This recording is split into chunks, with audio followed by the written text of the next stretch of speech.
वकील साहब बताइए कैसे एक आर्मी के जवान को छुड़ाया जा सकता है, और 7 दिन से अभी तक माननीय न्यायालय ने इस मामले में संज्ञान क्यों नहीं लिया, त्वरित कार्रवाई क्यों नहीं? आप बताएं इसके सारे मीडिया देखिए, सबसे पहले तो एक चीज समझना होगा कि ये जो इसमें 2 केसेस कराए गए हैं पुलिस के द्वारा, एक 85/23 है और एक 86 है। तो इसमें 85 जो किया गया है, इसमें जो धाराएं लगाई गई है, इसमें नसीम अख्तर साहब हैं, आवाज आ रही है ना? ये नसीम अख्तर साहब हैं, इनके द्वारा एक शिकायत दर्ज की गई और इसमें बताया गया कि जब बोले कि जब हमारे चाचा सड़क के किनारे खड़े थे तो एक अनियंत्रित होकर एक गाड़ी आई जिससे उनका धक्का, और धक्का लगने के बाद कह रहे हैं कि वो गिर गए जिसमें उनको चोट लगी। और इसके बाद वो कहते जब उन्होंने पुलिस को खबर किया तो ये नोक-झोंक हुआ, गाली गलौज।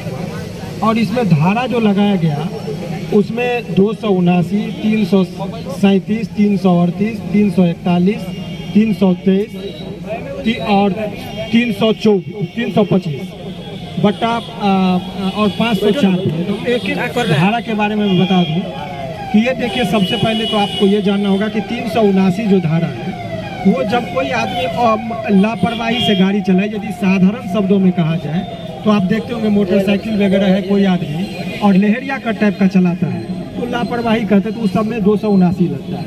लापरवाही से गाड़ी चलाए और यदि किसी को चोट लग जाए तो ऐसे परिस्थिति में 337 की धाराएं लगती है।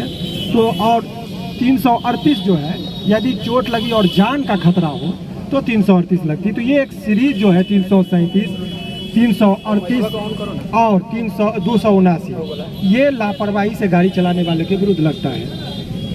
इन तमाम धाराओं का बेलेबल है। बेलेबल का मतलब होता है कि इसमें तुरंत बेल मिल जाना चाहिए, इसमें कहीं कोई ये नहीं है।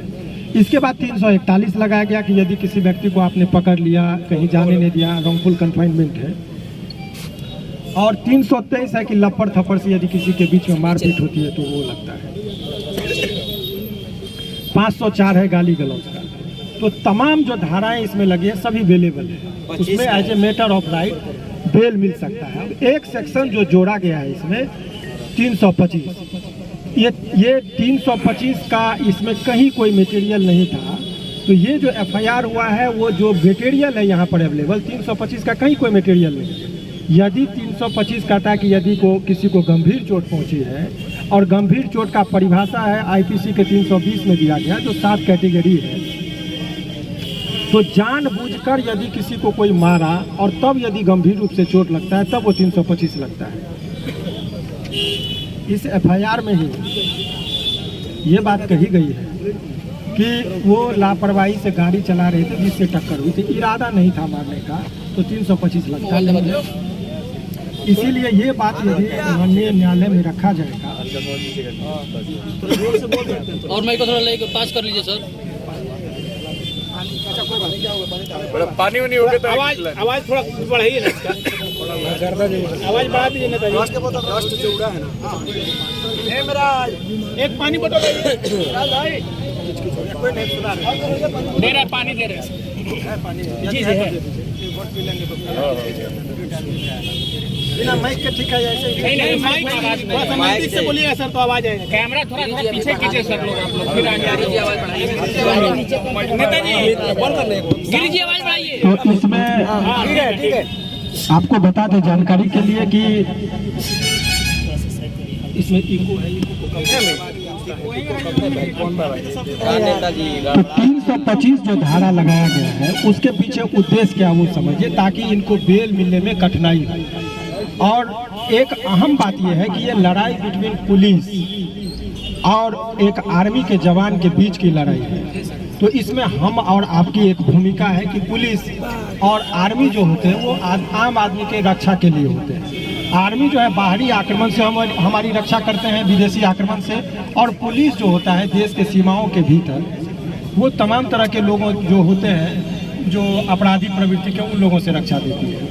लेकिन सवाल यह है कि पुलिस के प्रति भी हमारी उतनी ही आस्था है जितनी आर्मी के प्रति है। लेकिन कुछ पुलिस कर्मियों के हरकत से पूरे पुलिस समाज जो है सो बदनाम होते हैं। खास करके बिहार पुलिस का पूरे देश में अभी किरकिरा होने लगा है।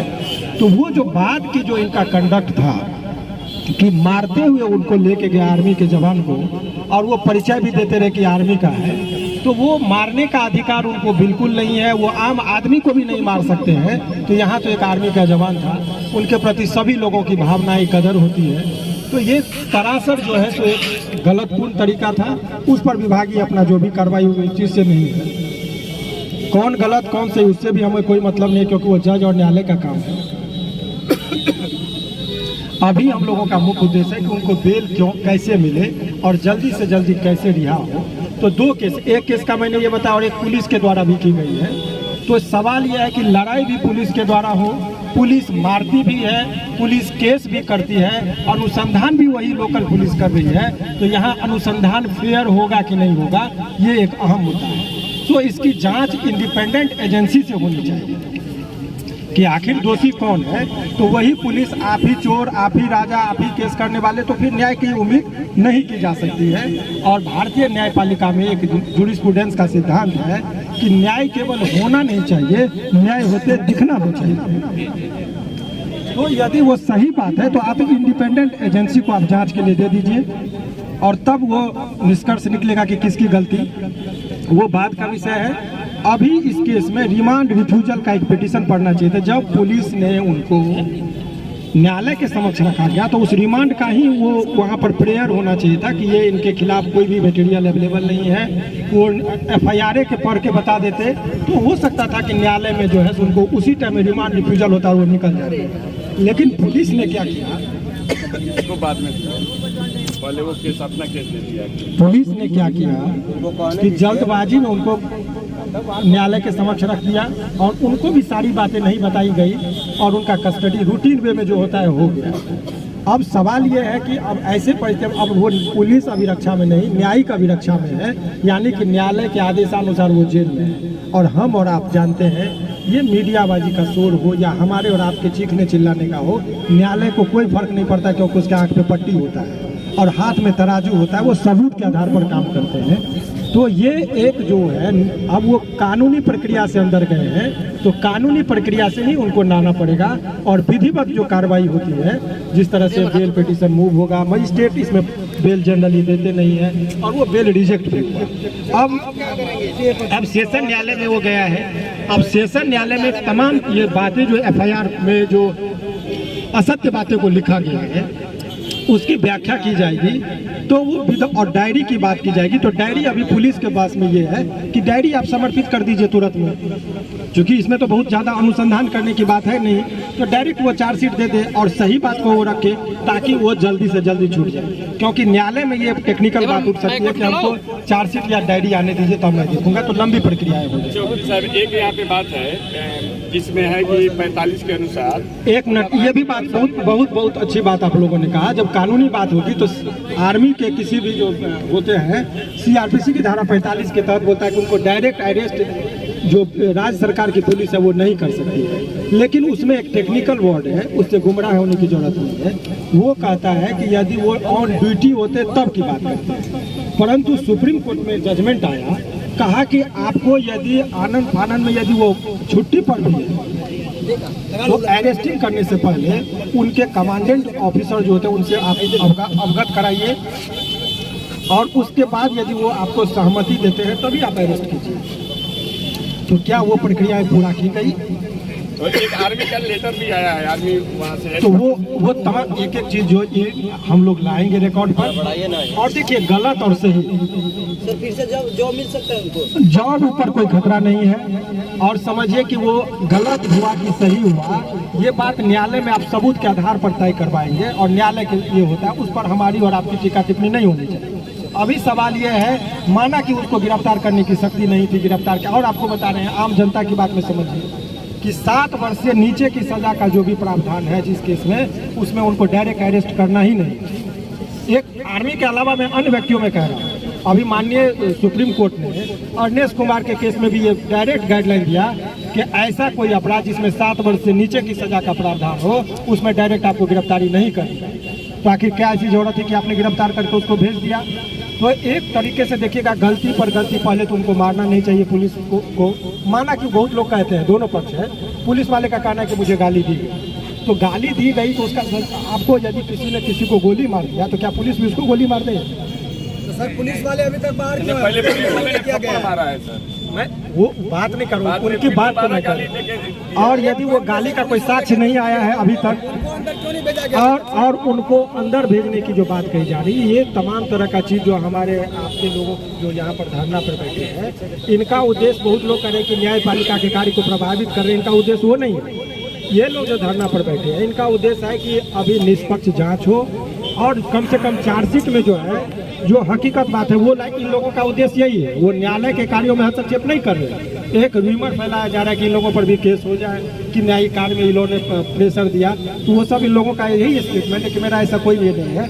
इन लोगों का कहना है कि आप जांच निष्पक्ष कीजिए। और आप जानते हैं कि ये जो धरती है, यहाँ गांधी जी भी आके सत्य अहिंसा कर गए थे, तो यहाँ की धरती को सिखाना नहीं पड़ता है। जिस तरह से मछली के बच्चा को तैरना नहीं सिखाया जा सकता, उस तरह से यहाँ बिहार की जनता और खास करके मोतिहारी की जनता को धरना प्रदर्शन के लिए ट्रेनिंग लेने की जरूरत नहीं है। इनके नब्ज में ही बता कि शांतिपूर्ण, जहाँ से पूरे विश्व पटल पर सत्य और अहिंसा का मार्ग जो हुआ, यहीं से शुरुआत हुआ। लेकिन लोगों के ऊपर यदि कोई इस तरह का लांछन लगाया जाता है तो सरासर गलत है, उसकी खंडन भी होनी चाहिए। और आप लोगों से भी अनुरोध है कि आप लोग अपनी बात को शांतिपूर्ण तरीके से रखिए। पुलिस भी हमारा ही पार्ट है, वो कोई इंडिया पाकिस्तान की बात नहीं है, लेकिन जो भी है सामने सच आएगी। और अभी का जो अगला स्टेप हम लोगों का है, अभी एक और केस हुआ है, उसका अवलोकन करके और एक त्वरित में हम लोग चाहेंगे कि यहाँ पर कार्रवाई होती तो होती है, नहीं तो इस एफआईआर का बेल पिटीशन यहाँ पेंडिंग है, तो इसके खिलाफ हम लोग क्वेसिंग में चले जाएंगे हाई कोर्ट में, और माननीय हाई कोर्ट में इसकी अर्जी लगाएंगे कि बेल का पिटीशन यहाँ पेंडिंग रहे तो कोई फर्क नहीं है। यदि एफआईआर ही फर्जी है तो वहीं से वो निरस्त हो जाएगा और जल्दी से जल्दी निकलेंगे, क्योंकि होली की छुट्टी आने वाली है, कोर्ट बंद हो जाएगा तो बड़ी मुश्किल होगी। तो ये तमाम तरह का चीज़ हम लोग लेके आए हैं। बेल मैटर यहाँ पेंडिंग है, इस बीच में क्वेसिंग का क्या प्रावधान हो सकता है, उसके लिए मुझे स्वतः वो डॉक्यूमेंट को वेरिफिकेशन करना होगा, इसीलिए मैं स्वयं आया हूँ। अभी डॉक्यूमेंट्स वेरिफिकेशन कर लेता हूँ और मैं तमाम तरह का चीज़ को देखने के बाद अपना परिचय आपको पत्रकार महोदय दे देंगे। अपने मुँह से अपना परिचय देना मुझे नहीं उचित लगता। ऐसे मैं नाम मैं बता दूँ, शिवनंदन भारती नाम है। लेडीज पर भी हाथ उठाया गया है। उसके लिए देखिए, बहुत अच्छी बात आप लोगों ने कहा। उसके एक गलती हो रही है इसमें, क्या कि दोनों तरफ से केस होना चाहिए। इनका केस नहीं लिया जा रहा, नहीं लिया जा रहा, उसका प्रावधान है कि आप देखिए, उसका सारा तरीका मैं बता रहा हूँ कि यदि इनके केस नहीं हो रहा है तो उनके वो तो जेल चले गए, तो उनके जो परिजन है जिनके साथ पुलिस ने यदि बदसलूकी की, तो आप एफआईआर अभी लिखाएगा, उनके परिजन से बात हो रही है और उसको आप स्पीड कोर्ट से रजिस्टर्ड कर दीजिए एसपी के नाम से, वो सबूत आपके पास है।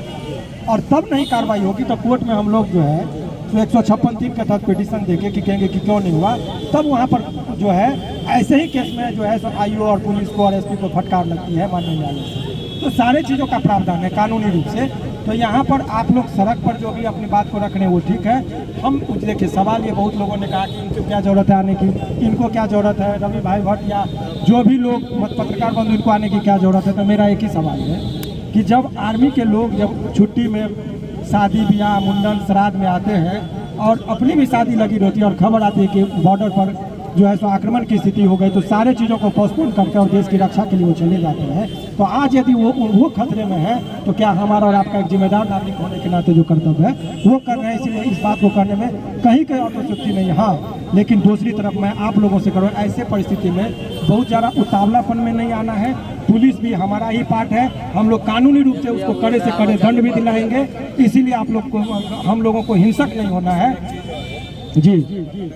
और हमारे साथी जो है यहाँ पर इन लोगों के वो बात करें तो मैं बता दूं, आप लोग खास करके और सुन लीजिए 2-3 बात आप लोगों को मैं बता रहा हूँ, क्योंकि लोग बहुत समझेंगे कि धरना पर बैठे, तो मेरा धरना में पार्टिसिपेशन नहीं है।